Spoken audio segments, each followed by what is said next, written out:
Assalamualaikum warahmatullahi wabarakatuh. Perkenalkan, saya Supriyadi Masang, mahasiswa Sekolah Tinggi Keguruan dan Ilmu Pendidikan STKIP Muhammadiyah Kalabahi, Program Studi Pendidikan Pancasila dan Kewarganegaraan dari kelas PPKN B. Baik, di sini tujuan saya membuat video ini adalah untuk memenuhi tugas mata kuliah Pendidikan Nilai dan Moral Anti Korupsi. Dengan tugas yang pertama adalah definisi korupsi, yang kedua adalah ciri-ciri anti korupsi, dan yang ketiga adalah pengertian anti korupsi serta langkah-langkah anti korupsi.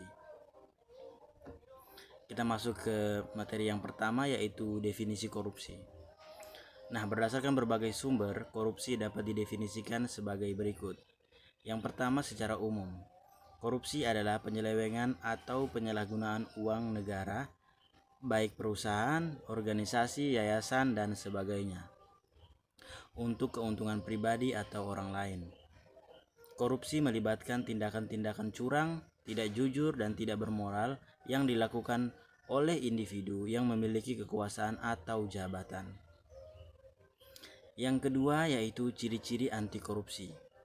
Nah, ciri-ciri anti korupsi pada dasarnya mencerminkan nilai-nilai luhur dan perilaku positif yang berlawanan dengan tindakan korupsi. Karakteristik ini tidak hanya berlaku pada individu, tetapi juga pada sebuah organisasi atau bahkan negara. Ciri-ciri individu anti korupsi. Nah, ciri-ciri ini berfokus pada integritas personal dan sikap sehari-hari yang menjauhkan seseorang dari perilaku koruptif. Nilai-nilai ini seperti yang sering dipromosikan oleh Komisi Pemberantasan Korupsi atau KPK meliputi yang pertama, jujur, bersikap lurus hati, tidak sombong dan tidak curang. Ini adalah fondasi utama karena tanpa kejujuran, integritas tidak dapat dibangun. Yang kedua yaitu disiplin, taat pada aturan dan norma yang berlaku, serta memiliki komitmen untuk melaksanakan tugas dan kewajiban tepat waktu. Yang ketiga yaitu tanggung jawab, yaitu berani menanggung segala konsekuensi dari perbuatan yang telah dilakukan. Seseorang yang bertanggung jawab tidak akan menghindari kesalahan atau menyalahkan orang lain.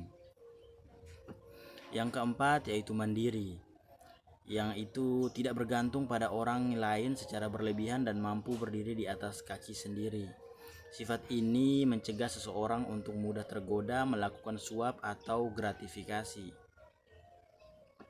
Yang keenam yaitu kerja keras, berusaha semaksimal mungkin untuk mencapai tujuan tanpa mengambil jalan pintas yang merugikan orang lain atau negara. Yang ketujuh yaitu sederhana, hidup tidak berlebihan dan sesuai dengan kemampuan finansial. Gaya hidup sederhana mengurangi godaan untuk memperkaya diri secara ilegal. Yang kedelapan yaitu berani menolak ajakan korupsi, melaporkan tindak pidana korupsi, dan berkata tidak pada praktik yang merusak. Yang kesembilan yaitu peduli, memiliki kepekaan terhadap lingkungan sekitar, termasuk peduli terhadap masalah korupsi yang merugikan banyak orang. Dan yang kesepuluh adalah adil, yaitu bersikap tidak memihak dan memberikan hak kepada orang lain pada porsinya masing-masing.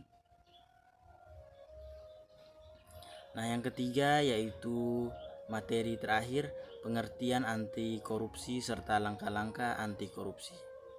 Nah, yang pertama pengertian anti korupsi.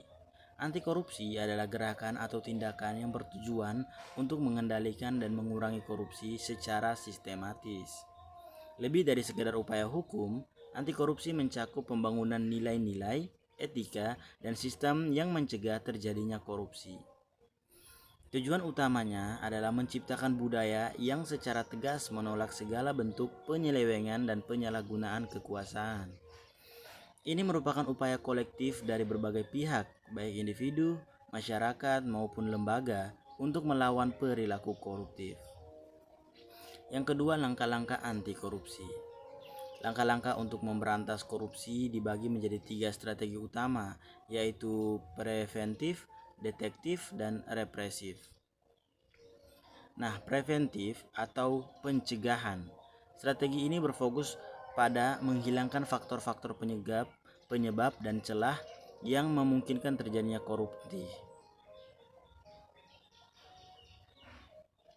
yaitu dengan cara pembangunan individu, perbaikan sistem, penerapan e-government, penyederhanaan birokrasi, peningkatan kesejahteraan pegawai, penerapan laporan harta kekayaan penyelenggara negara atau LHKPN, yaitu mewajibkan pejabat untuk melaporkan kekayaan mereka. Yang ketiga, strategi detektif atau mendeteksi. Strategi ini berfokus pada upaya untuk mendeteksi adanya praktik korupsi dengan cepat dan efektif, yaitu menyeliputi penguatan pengawasan internal, sistem pelaporan dan perlindungan whistleblower, dan audit investigatif. Dan yang ketiga, yaitu strategi yang terakhir adalah strategi represif atau penindakan. Strategi ini berfokus pada penindakan tegas terhadap perilaku, yaitu penegakan hukum yang kuat, pemberian hukuman yang berat, dan pembuktian terbalik. Baik, terima kasih. Itu adalah pemaparan saya mengenai korupsi. Mungkin ada salah kata dalam pengucapan saya, mohon dimaafkan. Sebagai manusia tidak luput dari salah dan dosa. Billahi fisabilil haq fastabiqul khairat. Assalamualaikum warahmatullahi wabarakatuh.